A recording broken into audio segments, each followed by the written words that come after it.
উত্তরাতে milestone স্কুলের উপরে প্রশিক্ষণ বিমান বিধ্বস্ত হওয়ার কারণে মৃতের সংখ্যা বেড়েই চলেছে। ভর্তি হয়েছে বার্ন ইউনিটে ইতিমধ্যে 28 জন।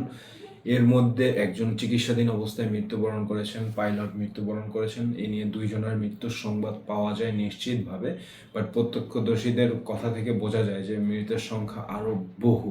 তাৎক্ষণিকভাবেই অনেকেই মারা গিয়েছেন বিধ্বস্ত হওয়ার সময়। অনেকেই স্কুলে ক্লাস শেষে বের হতেছিলেন বা অনেকেই ক্লাস শেষ হয়েছেন, ঘোরাফেরা করবে বাচ্চারা, ঠিক এটাই স্বাভাবিক একটা স্কুলে। সেই অবস্থায় যখন বিধ্বস্ত হয়েছে তাৎক্ষণিকভাবেই ধরেন ওখানে স্পটেই অনেকেই মারা গিয়েছেন। এটা আমাদের হয়তো কিছুক্ষণের ভিতরেই চলে আসবে, বাট খুবই মর্মান্তিকভাবে বার্ন হয়েছে। যারা বার্ন ইউনিটে গেছে সেখান থেকেও আল্লাহ সবাইকে বাঁচিয়ে ফিরাক, এটাই আমাদের দোয়া থাকবে। কিন্তু বলা যায় না যে যেভাবে বার্ন হয়েছে কতটা খারাপ অবস্থা, সেটা এখন পর্যন্ত আসলে চিন্তা করেও আপনি বলতে পারবেন না এতটা বাজেভাবে বার্ন হয়েছে। কারো 3rd ডিগ্রি বার্ন হয়েছে, কারো খুবই মেজরভাবে ফেসের স্কিন বার্ন হয়ে গেছে, ফেস বডি টডি হাত টাত বার্ন হয়ে গেছে। দেখলে ভয় লাগে, খুবই বীভৎসভাবে বার্ন হয়েছে।